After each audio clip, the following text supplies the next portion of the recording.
Hoy tengo un plato para hacer que es increíble. Vamos a coger un salmón y vamos a hacer dos cosas que son increíbles. Y te voy a enseñar un montón de cosas que se pueden hacer con un buen salmón. El que tengo hoy es un salmón noruego. O sea, que es cosa fina, ¿eh? Ya verás tú qué cosa muy ¡Qué vasto! ¡Uy, qué vasto! Mira qué cosa más extraordinaria. Fíjate tú, fíjate tú. Mira tú, hemos hecho este salmón ahora ya con un poquito de estragón, un poquito de eneldo, realmente una cosa única. La mano peluda, la mano peluda, Simón. La mano peluda. Absolutamente todo. Pero todo, atento, Hola, ¿cómo estás?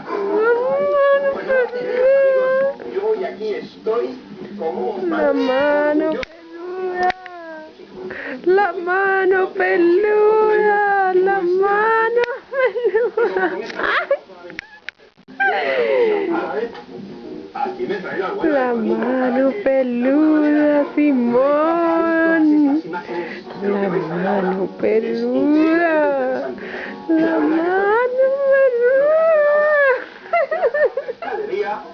Que hay que hacerle una visita a la señora. La mano peluda. Para eso estoy muy invierno y yo sé que tú también.